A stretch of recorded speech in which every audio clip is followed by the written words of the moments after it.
Greetings, fellow travelers, and welcome to The Way of the Showman, where we view the world through the lens of showmanship.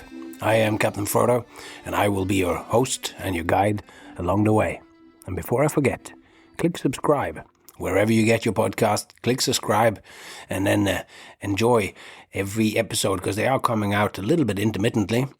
The new pattern is that I divide the episodes up as per usual, so they come out, and then there's usually a gap before we change the topic. Instead of it coming out bi-weekly as it used to, it's coming out a little more frequently now, and I bunch the episodes together depending on whether they are on the same theme or not.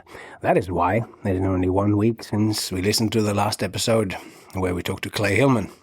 And we will venture deep back into play, and we take on an aspect of play which will be the seed of the next big writing project that I have scheduled.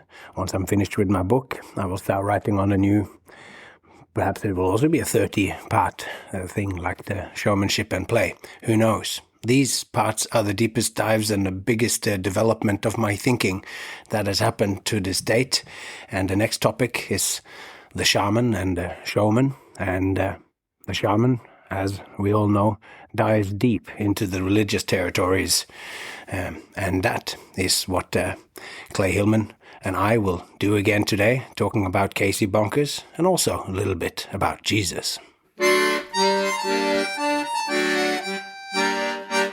Also, I would love to explore a little bit, like you're thinking about the sacred toys, and there is, people like Robert Bellah, who wrote this book, Religion and Human Evolution, or like, yes, and Johan Heutzinger about Homo Ludens, the playing human.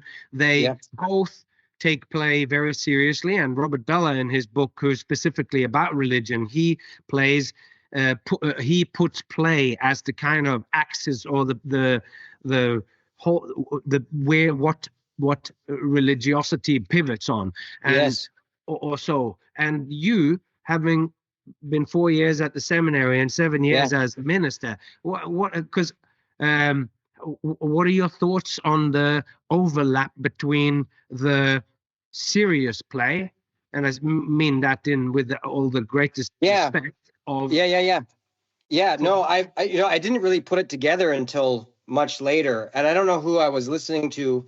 It was in some interview, and somebody was talking about how religion, like the ritual, probably developed out of a sense of play, not the other way around. I thought that was fascinating. Then I heard you talk about it on your podcast a few times. It's kind of bubbled up, but I haven't dived too deep. But I can tell you though that really resonates. I'm not sure how, but I think that it's kind of like, at the center of the universe, not the physical universe, but the center of all things, I believe that there is just joy, right? And it's not so much a feeling, that it's a will. It's like it's hard to describe. There's like a laughing, like a child, like a baby laughing or something. Like that's just at the center of the universe, and we see these glimpses of it now and again. And so even saying that feels religious, that there's this thing at the center of all things that at its heart of hearts is really love, and not as this feeling, but as an act of will, and as the most freeing, playful place to be. And in like, look, with what you're doing, you're giving people a little door that shows them a glimpse of that center. What I'm doing here is glimpsing that center. And I think in a really good church, the pastor is able to open that same door. And it feels, it's there because it's the same feeling you have when someone once told me, what makes the best sermon is when there's a surprise. And I find that's the same with showmanship, right? Like when you get that turn, like, whoa, the banana is actually chopped. Like that, it's the same feeling. And so I can sense it, and it resonates there. When I hear something that just resonates as being so true, and usually it has something to do with love and joy and goodness, and purity in a good sense of the word, that that really does feel like they're kind of coming from or are built into the same fabric, from the same place. Yeah. Oh, yeah. Yeah. And so much of it's lost in the distractions. There's so many knickknacks in church. The knickknacks are all over the place. And that's no fault of its own. It just is. It's the same with when we're playing. Sometimes we get distracted. There's a lot of distractions that can happen and pull us away from that. But I love hearing those people, and like yourself, that I'm like, well, here's a guy that knows where that curtain is being pulled back. I want to show you this thing back here that is the real essence of all things, and that's, I did find that to be the case. I did find that to be the case. Yeah. It's really as a minister, and I had bad sermons that didn't make any sense, and I had other ones I felt like you could tell by the response from the congregation or the audience in your case that when you kind of nailed it, and you got them to glimpse that. You could feel it when you're in it. You're in that present moment, and it's just it all kind of comes together. And it's usually with things that are very, very simple. Like I said, like a one-way straw. It doesn't have to be much. It's literally just a one-way straw. It's just words from in a microphone. Those kind of things that give you that glimpse that there's at the center of all these things, at the very center of all of it, there's just goodness and love. Yeah. Yeah. And I don't use that word lightly. I don't use it like, obviously I'm not talking about romantic love or even a good feeling, coming from a Lutheran tradition. I mean, the epitome of that story happens on Good Friday, and there's nothing nice about that. There's no good feelings in there. And yet that's the weirdest irony, is that is love. That's what that story is saying. That's the epitome of love, is this incredible will to suffer, it's and self-giving, and it's not pretty. It's not what you would expect at all, and yet that's kind of its definition. And if you've ever lost somebody, you feel that your grief is this. That's what love actually feels like to me. Now I'm really feeling it, and it feels more like suffering than anything good. Yeah. I Yeah. mean, that's exactly right. It's it's how powerfully you have felt about someone is reflected in the moment of grief, or so. Yeah. It's when there is a hole in the universe. Yeah. That because you have left. When you actually experience that, that's love. And it's to have this the sacrifice of the crucifixion, that like it also brings with it the expanded understanding of what the beautiful is. We have the true, exactly, the good, and the beautiful. And the beautiful is a beautiful human being painted. Yeah. But it can also be the beauty of somebody going through the passion and sacrificing themselves for the future good, or for the ultimate good, or whatever in this case. Yes. Yeah, exactly. There's a lot of beauty in that. I've had many experiences with that where, especially as a minister and being around a lot of people who are grieving, because there's a lot of funerals involved with that life. And it's always a matter of kind of trying to show how to reframe their grief so it's not like you're trying to take it away. And it's like Fofum's anchor in the story. It doesn't go anywhere. It just gets lighter if you can kind of reframe it differently. Yeah. And a lot of that has to do with just reframing their grief, or my own grief, to say that what you're feeling isn't bad. What you're feeling is love. That is what love feels like. Like we often get distracted with the kind of Valentine's Day love, or just a general love for your family, or things like that. And so you might feel some goodwill toward people, but when they're gone, I think that's when you really feel what it actually feels like. And it was always there, but now that aching feeling is is what it feels like. And that's why the passion story resonates with me so strongly, is because that's where I saw it really stripped down to its bare essence, that story being like, yes, that is what love, to me, that's what it looks like, you know. Yeah. I think that when you look at showmanship there too, it comes about love, that you are imbuing your actions with love. You're imbuing it with yourself, with, and you're putting it out there with the hope that it will be returned, but that you're putting it out there authentically, and that is a part of what makes something feel authentic, because we have a radar for understanding when someone is authentic, or when there is love involved, when it is your passion for what you're doing, whether it's the minister that has the passion for the story that he is telling, or whether it is me who has the passion for exploring philosophical ideas whilst doing kind of ridiculous things with a coat hanger and a banana. But what I'm talking about is still the essence of what it means to be human. And love, I think, is at the foundation of it. The mammalian love for the children is where I'm also talking about this in my when I talk about play of play comes out of the adult creating a space, a free space where the child does not need to worry about food. You were talking about earlier that your daughter is playing the game until she's hungry.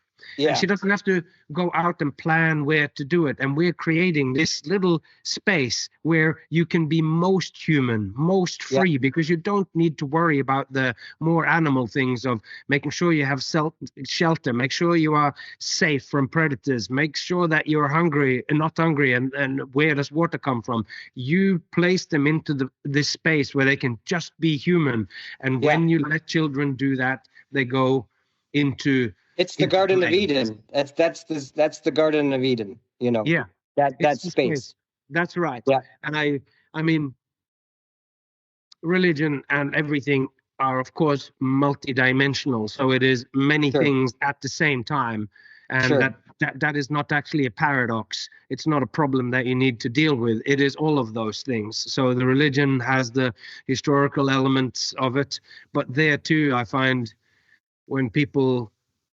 whether it is the Mormons who have their own special brand of archaeology, or whoever it is, in trying to prove the exact veracity of who did what where, or whether there actually was a census when Joseph and Mary had to go to Bethlehem, whether that like if you get confused into those things, it's like you are getting confused with you can't see the forest for the trees. It's like the words are there to tell a story, and the story is working on a mythological level, and whether something happened or not does not take away take away the power of the story. And I also find that, like you were talking about, adults who they kind of hijack play. They think they use the words, and then the child's sitting there thinking, but you're just a hollow person, you know. The same thing happens in religion, and it's every religion, to the point where the word itself sounds hollow, I think. And you're going to find people that and actually that word, and not just Christian, you know, but religion, in any religion, that religious nature that likes to sit there and evaluate, this is good, this is bad, this is right, this is wrong, this is, you know, this is how you should live, this is how you shouldn't live, or whatever. That becomes really like the kiss of death to what we're actually talking about here, you know, with being at the center, being love and play and goodness and those things. Religion itself, no matter what it is, no matter what religion it is, can very quickly just become like that teacher who thinks they know what play is, but has no concept, you know. And I think a lot of people, that's all they really see, and they don't dig much deeper, you know. Yeah. It's interesting. It's like you're talking about joy and love being the initial thing, and then it's like in the beginning was the word. It also says in the scripture, but it's also like, but before that, there was God, or the Spirit was over the waters. Yeah. Like, Yeah. so you have that love there before it starts, but then you also, the word comes, and that made me think of the way that you were reading the listening to the record, so that you have the story and the truth of the story inside your heart, because you've learned it by heart, and then you are looking at the words on the page, and all the, like, going, that love and the story and the truth of all of these things, you have that inside you, and then you recognize the words, that they are like, they're a portal. So the words come in, but although in the beginning was the word, like it's also like, but you have the love before that too. Yeah. So, and then the word comes in. And I guess that's what I keep using the portal. word center, but you could say the underneath, or the, it's like the thing that they're very foundation of all this. And it is timeless. There's no, you can't say like in the beginning is really just a way of saying, like, at one point, when the story starts, because when the story speak. Exactly. When it becomes, like, play itself is timeless, like the chrononaut is talking about, or is the embodiment of. It's timeless. It's everywhere. It's the future and the past. And in play, you can go anywhere in there. There's no delineation between exactly. It's beyond good and evil. It's beyond good and evil, and before and after, and cause and effect can be, we're playing towards a goal, or we're playing because of a goal. It's like all of these things are mixed together. Yet when we try to express ourselves, as soon as you open your mouth and say something, a truth will come out. But it's also, when I then try to describe you, then whatever I say will never amount to what you are. Right. The Tao that can be described is exactly not Tao, which Augustine also talked about this. It's like, if you think you understand God, you haven't actually understood him. That's paraphrasing. Bonhoeffer says something about how the gospel must be spoken, but it cannot be. It's like it cannot be spoken. The thing itself is unspeakable, and yet it must be spoken. Like it's very true, and you have to hold both of those things at the same time. Yeah. And I think, thinking about the Garden of Eden, even, and how that's that space for play, but then you realize where it goes wrong is when they decide to become one with this knowledge of good and evil, which religious, I say religious is kind of in not a good way. The religious mindset, the religious person relishes in that knowledge. And yet what that story is trying to say is that's the root of our problem. It's not the thing to get in. That's not the thing to, like, eat and be proud of yourself for eating. The Pharisees were very proud of eating that fruit because they really loved relishing in good and evil. This is right. This is wrong. This is a sin and this is righteous, and they were always trying to peg Jesus with that stuff. And he was like, judge not, meaning don't even make that distinction. We use judge in the way of, like, don't judge me, like, don't call me a bad person or something. But it goes the other way too. Don't call me a good person. It's the whole idea of judgment is I think at the center of a religious mindset. This idea of this is good and evil. Whereas there's also the Garden of Eden, which is that little place in the living room where there's a Fisher-Price playset. And there's no more of that. Those things do not matter right now. We're just playing, we're in love. We're living in this place called love. And then, as Augustine says, love, and then do whatever you want. Yeah.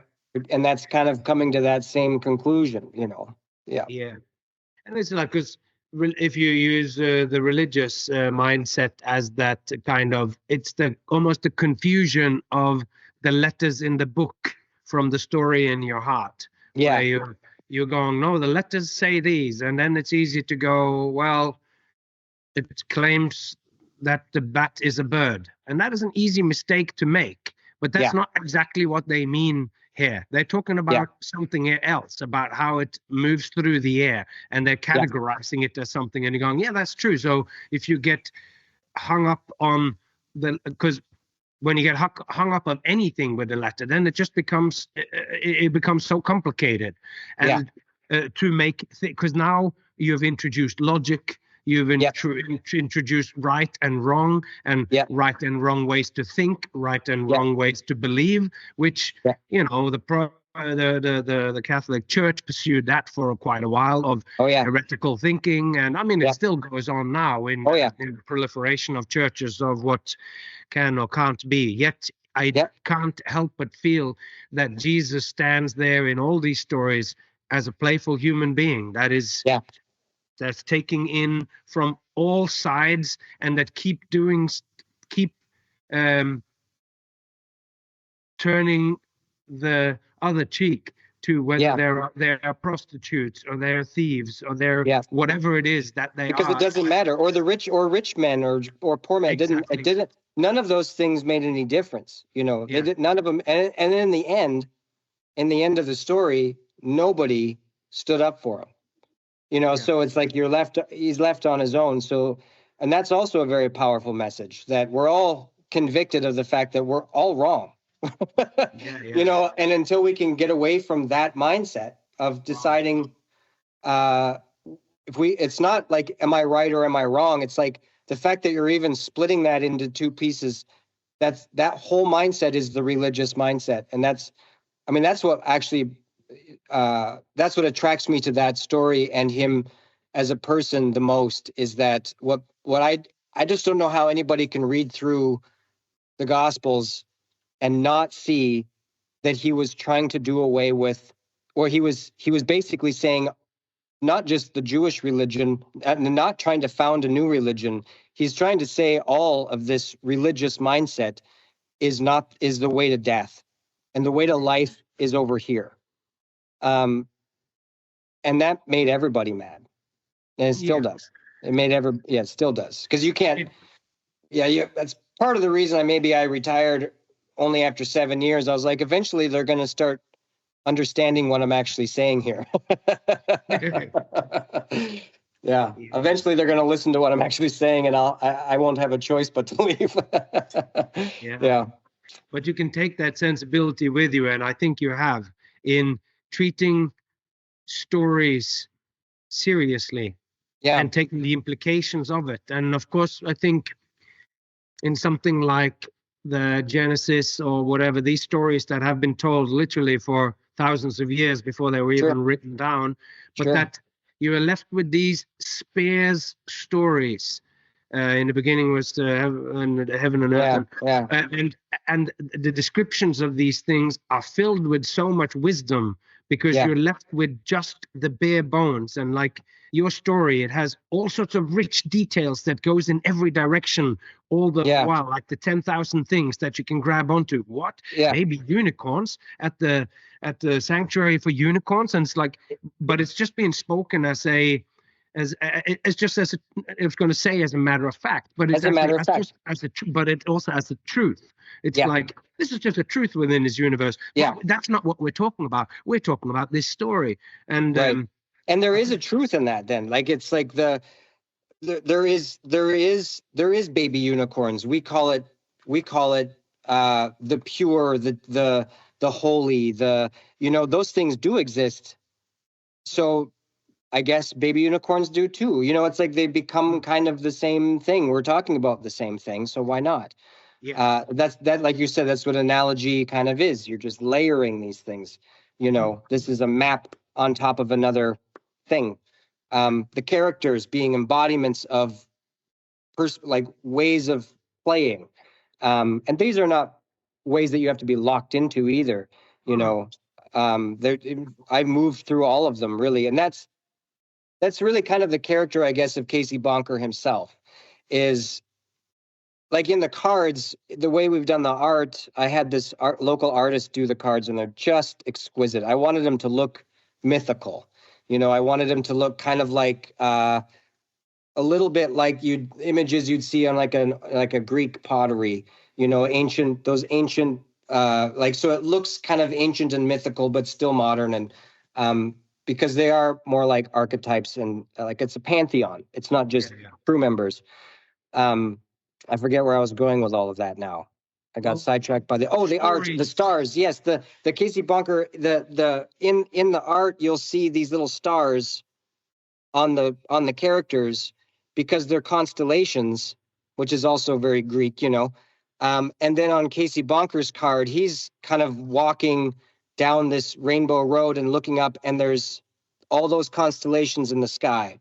So they're like acting as his own guide, even though he's the captain, you know. So chicken and the egg, who's leading who, you know, they're all muses, but he to me represents the one who has been able to kind of pull all of them together into a wheel, like a pinwheel, you know, and that's what he puts in his hat.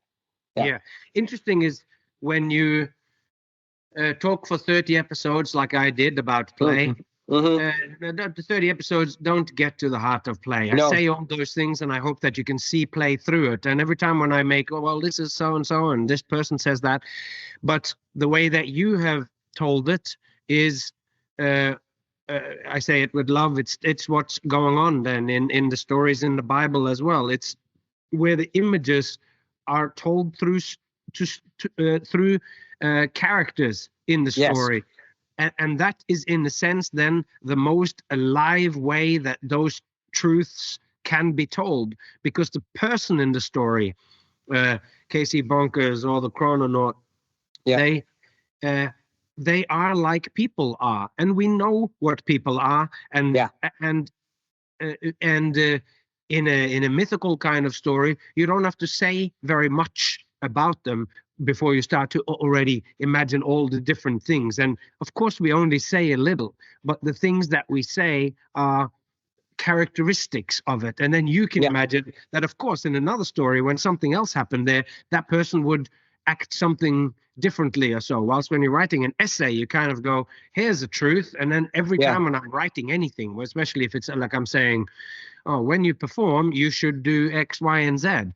But every time I say anything about that, I'm already thinking of, well, I say don't do this, but there's all these people that are just examples of they made a career and human beings by doing exactly that thing that I say you don't do. But somehow through constriction or through narrowing it down for me to be able to say something, I'm saying something, and this is true.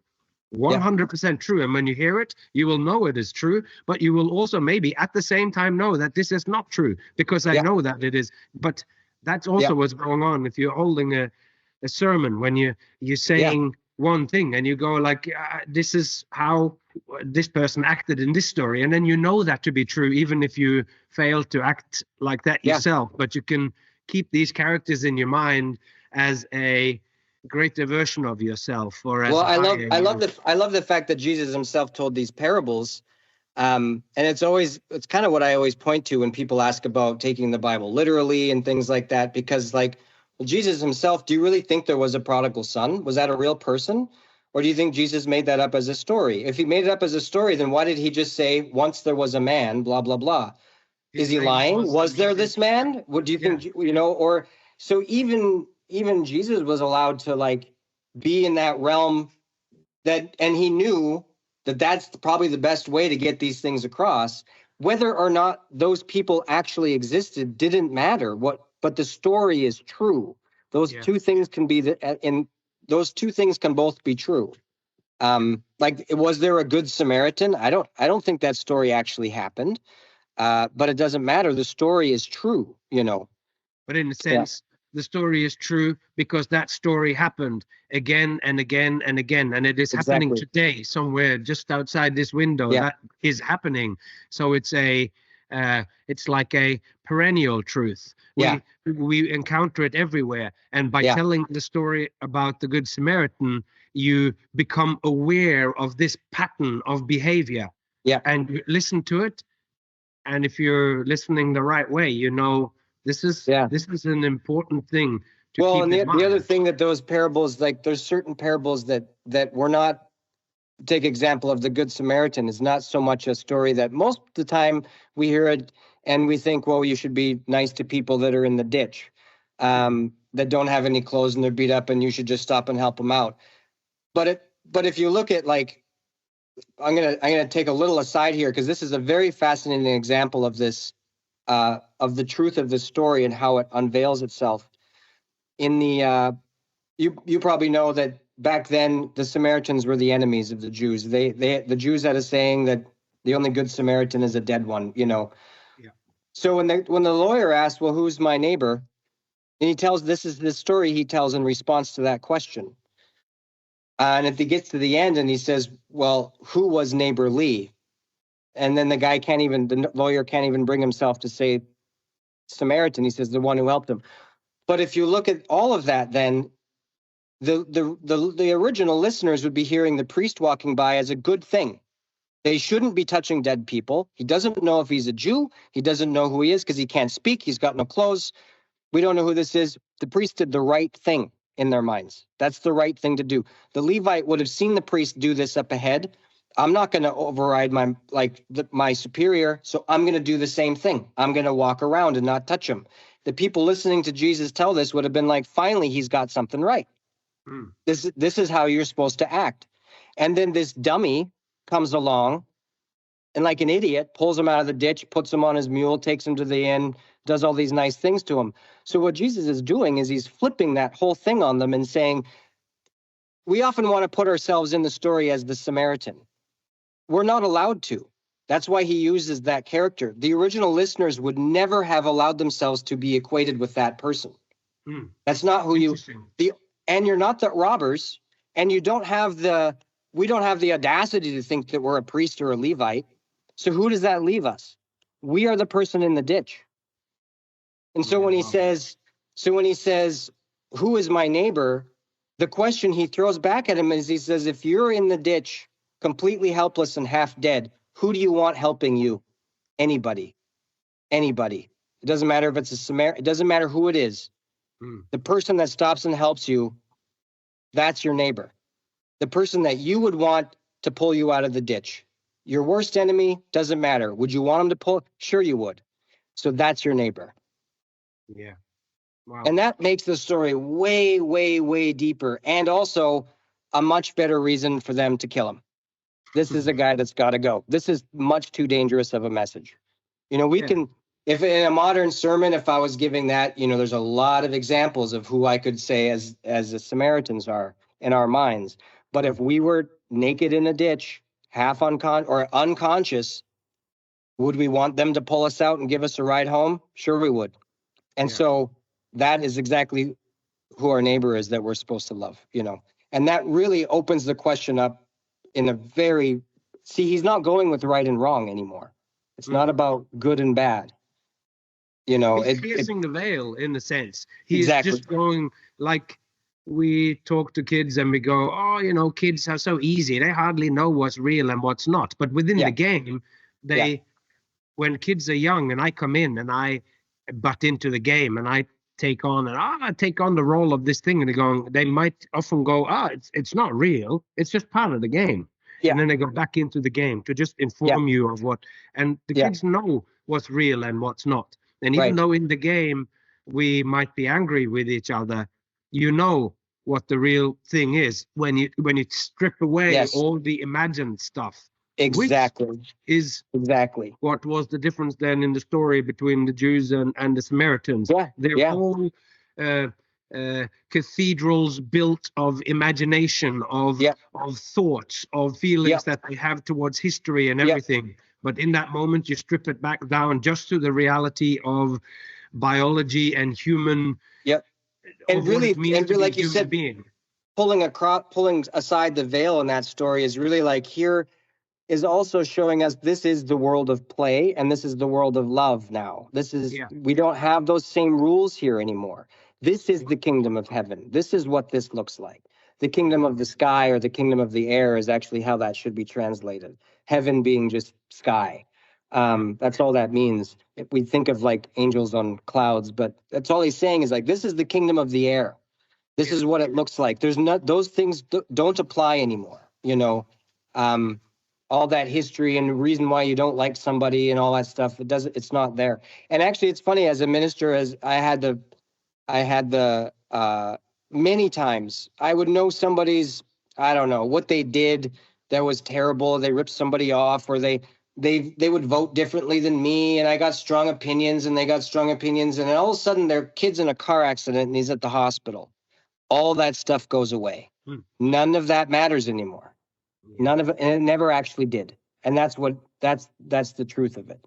You know, my own son was in a really bad accident, and I remember looking at him in the hospital, and I remember thinking, like, in the end, he could do nothing wrong. You know, we've had struggles. He's a kid that likes to push the envelope and stuff, but when you're in that borderline situation, none of that matters.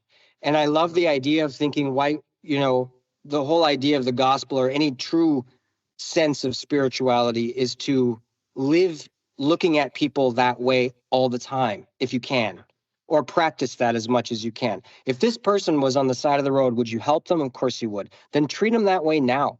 Why don't you just treat them that way now? You know, that, to me, that's play, and it's not hard, but it's very hard, and it is often suffering. It doesn't always come with good feelings, you know, but it is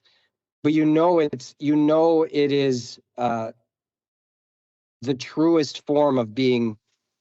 It's the truest form of being. Yeah. And it's I think what's also important when you are playing and when you're engaging in play, it's this drifting in and out of it, and being able to see, going like, I love Lord of the Rings. I love stories we tell. I love the circus and the showmanship and the things. But exactly that, your daughter is sick, and everything, just in an instant, you just go, oh, hang on a second. Remember that too is play, which is what the most interesting, or the authors that I like that talk about play. It's that distinction of when we are most serious, there are elements of play, like Heutzinger talking about how the judges put the wigs on. Yeah. And then they put on these funny robes. Yeah. And they do, and in these moments, because now we're talking of matters of life and death, and there's going, it's whether life and death happened, and whether this was the person, and that person is now, whether their life is taken away from them by being locked up, or like some places in some of the states. And in where the church, you see this life and death. Church, bishops wearing the big robes and the huge hats and carrying those big things, and you know that you're right, that it becomes more like and there's also a dance to it almost, with the ritualized, you know.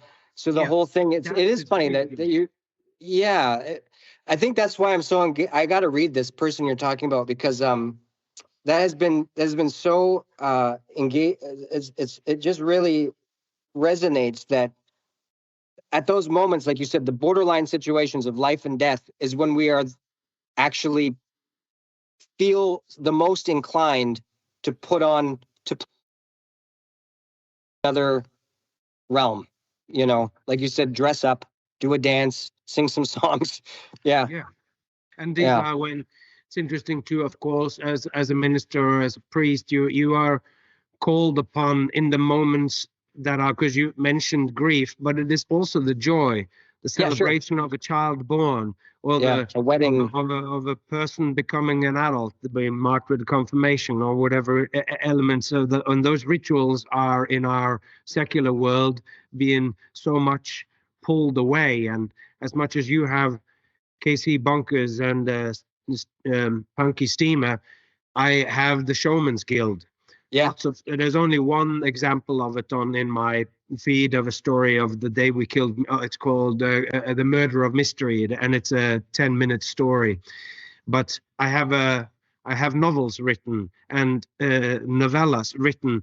And in fact, a lot of the things that I am expressing as what the way of the showman is comes from me having made this like a hierarchical society on akin with the Freemasons, which takes the imagery of masonry and use it to look at a human being as a moral being in the world. And I thought we could do it is easy to use that same thing of a craft, taking the imagery from a craft, and I think the craft of showmanship has all those elements too. Yeah. And as I was writing those stories, inevitably, because I'm philosophically inclined, I would go, well, what do they actually say? What is that story like? Because you might mention the story without talking about it. And some of these things that I'm writing a book now, that was about that I'm in the final stages of, or so, about like a philosophy of showmanship. I can't wait. Facing the Other Way. Is that the name of it? Yeah, that has been the name of it, but just recently it might be slipping back towards being called The Way of the Shaman. I kind of felt like I needed to take The Way of the Shaman and save that for a more sort of, because to me, the way has all these, the way of the samurai, the way of Christ, the way of I love. Well, to me, it sounds like The Way of the Shaman. Yeah, which is also a book that took shaman, brought a version of what shaman. Shaman. That's exactly right. The next big topic, like the first big topic that I talked about in season 2, was what it means to be facing the other way and all this, which is the foundation for the book that I'm writing now. And then I wrote about play as the most foundational starting point of showmanship, which means it's the same when the priest faces the other way to his congregation, or when the teacher or professor faces the other way to his congregation. They have prepared something, and they are there, and they are curating the time and attention in such a way as to engage and enlighten the person somehow. And so that, and then play is the foundation of that. And the next step that I am writing about is the from shaman to showman. I think that you find you find all of the elements of what we do as a performer today. You find those elements in the shaman, but the shaman is so early that he keeps the full potential of the archetype in him. Whilst when I am here today and I'm doing a show at the circus in the casino, I am channeling one aspect of what the shaman had. But just beneath the surface of what I do, I can harness any of the things that the shaman had. So I then I'm working on it in sketch form at the moment, but it'll be another multi-episode. I love that. Of course, in my mind goes to like the fact that a showman really is one of those places where all 6 crew members are involved. You know, they're all involved in that. All of those muses. And using that as a framework, I'm using in the book that I'm writing now. I'm always trying to simplify it. And whenever you simplify something, it is not correct. It's not true. But this is the nature of maps. If you're making a map of something, it has to be simplified, because the actual thing don't fit in your pocket. The actual thing is the world. The map is not the same as the territory. And I'm using, Plato and Aristotle and Freud and Jung and Rudolf Steiner all talks about the faculties of the soul or so, and they talk about elements of thinking and feeling and willing or desire and action, like those 3.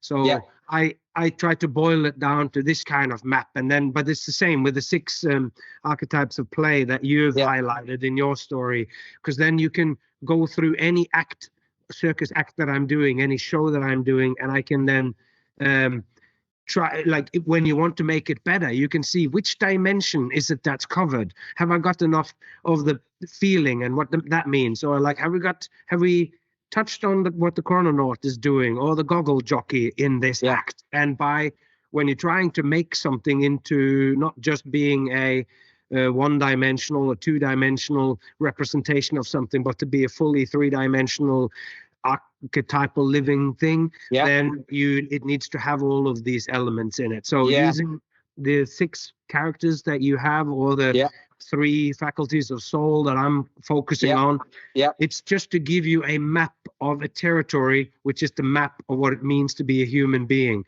And whenever I utter anything about a human being, it is always too little. I name it too small just by opening my mouth.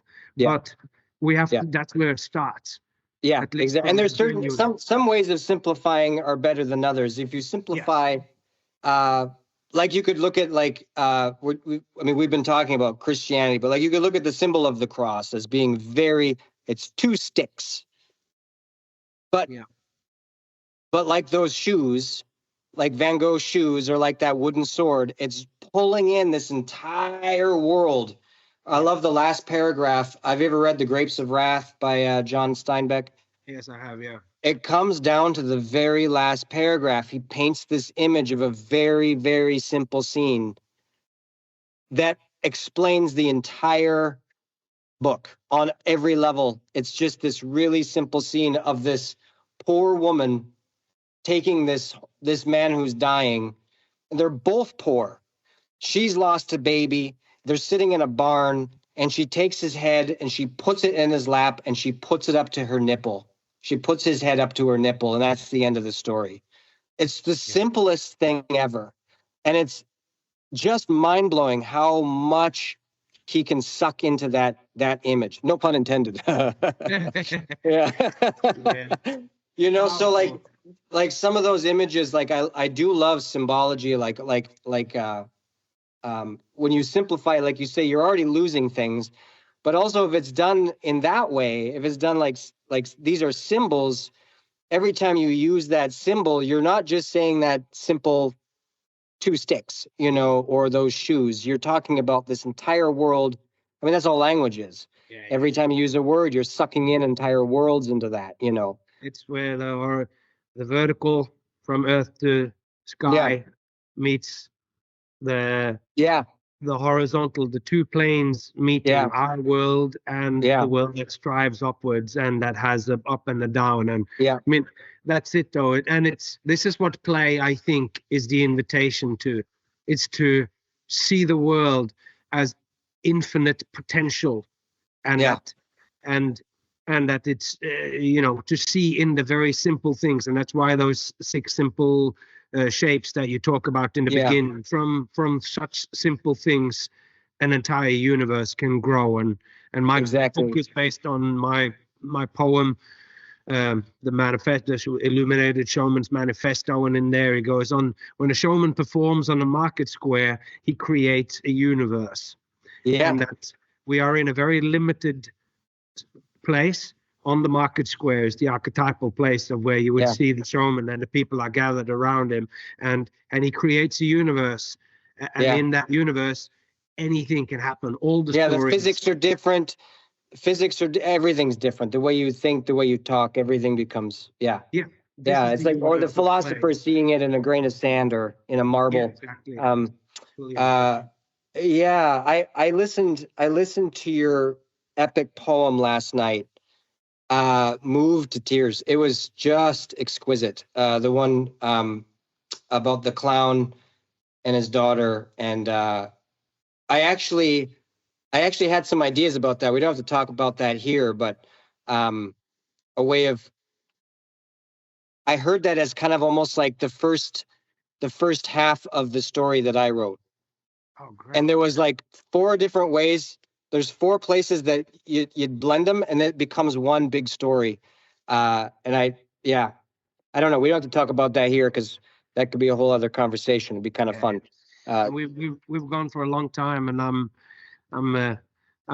thoroughly enjoying this, and I would very much love this to be an ongoing conversation. There's so many topics that we can explore, and there are so many aspects of play that we are touching on that is helping me to understand better what it is that I am talking about and thinking about as well. And me too. And me too. It is just such an honor. And like I said, that epic poem is just a thing of beauty. I've already recommended it to some people. It's exquisite. But I think there's it made my story feel like you and I were actually kind of telling the same story in a weird way. But we'll have to talk about it sometime. Yes, we will have to talk about that. Yeah, that's great. That's a good way. Then we can give the fellow travelers on the way of the showman the idea of needing to do their homework and listen to those 2 things, and you and me can dive into that, because they are both about the most important things. Yeah, they are.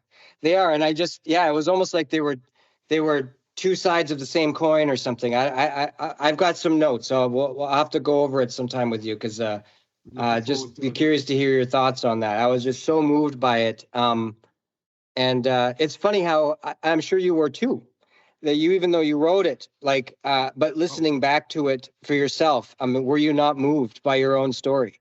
I am crying. I feel like it's when, because it is that thing of redemption, and the person who strips away everything, and he hangs up his call to God, and he strips it all the way back, and then somehow when everything is lost from there, he finds redemption again. So it's a very big story where he's stripping away and he buries the clown nose, and I love that, and finds himself in So anyway, and I mean, even the devil at the crossroads and all that, like, it's just so good. It's kind of the same way too, where you're pulling in, like in the Road to Joy story, there's pulling in elements from other stories. They're just hinting at it. You were doing the same thing. There was the shipwreck and the devil at the crossroads and the person in the pub that tells him how to get there. And I just kept tasting all these different flavors of stories that I already knew. So I felt like I was hearing like every story has been told. It almost seems like it always boils down to the same one. But yeah, I felt like there was so much there. And I remember listening back to my story. I had a good friend of mine record that. He did the voice for it. He did all of our radio commercials. He used to be a barista at the shop, and he could transform his voice into almost anybody. But he read that, and we discussed how to read it, and he said, well, I want to read it like this person on YouTube that he really likes, that just sounds, he's an old Englishman that loves talking about Tolkien and C.S. Lewis. I forget his name. So he ends up channeling that, but then he ends up kind of doing it himself. But I remember listening back on that, and almost every time I'd get to the end of the story where the Ode to Joy song plays, and I'm just weeping, like, I can't believe this. It was almost like it didn't come out of me. Like I had discovered it, and those are the best feelings. And it was the same way with your story. Like, I bet Frodo was listening back on this going, what have I done? That's right. I mean, it's like when you manage to tell the story in a way that is authentic, then you get back to the truth, even though this is a story that you've heard before. But I also like that when you're writing something which you hope to be kind of mythopoetic, that it's going to be feel like it's real or whatever. Yeah, it's its own thing, and it speaks back to you. Stories that you've heard, that you have the feeling like when something starts, that you actually, I know this.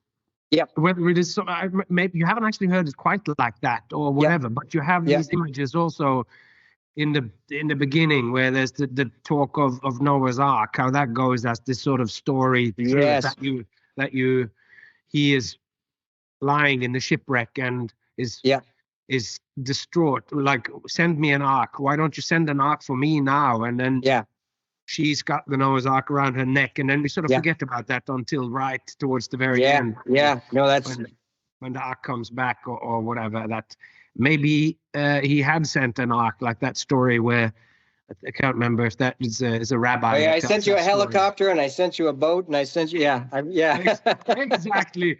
And he's like going, I was waiting for you to save me. What more do you want me to do? I sent you a helicopter and everything, and you have to get yourself out. So.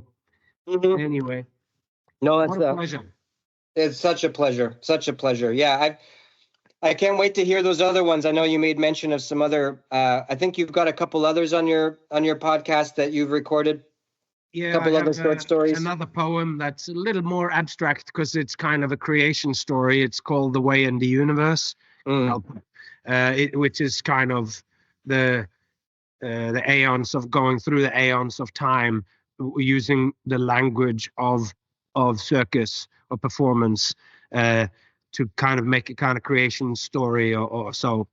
And then there is the story that's called The Day We Killed The Murder of Mystery. Murder of Mystery, yeah.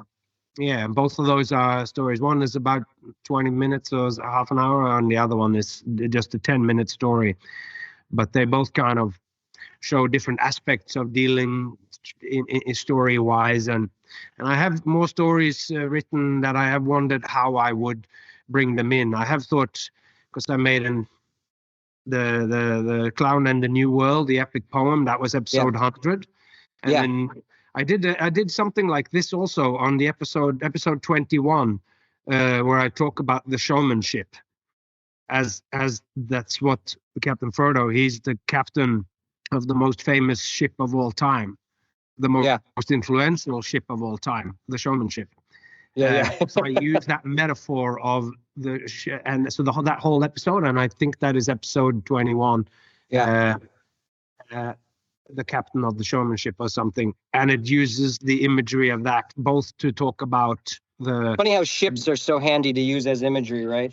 Oh, totally. The punky steamer is, the spirit of possibility and.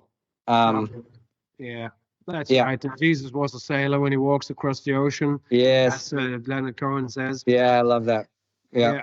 Wonderful. Hey, thank you so much for your time, and I hope we can do this again. I really hope we can do this again, Frodo. It's been such a pleasure. And I am happy to say that our correspondence have continued. We are delving further into the possible connections between Casey Bunker's Road to Joy and The Clown and the New World, and it's all very exciting. So, if you like what we're doing here on The Way of the Shaman, then you can subscribe to the podcast. That's my number one thing that I would like you to do before this year finishes, or before any year finishes for that matter. And if not, then also sign up on Instagram. Just follow us on Instagram, on The Way of the Shaman. You can send me an email anytime at thewayoftheshaman@gmail.com, and I would love to hear from you. I am Captain Frodo, and on this little Christmas Eve, as we call it in Norway, I urge you to take care of yourself and those you love, and I hope to see you along the way.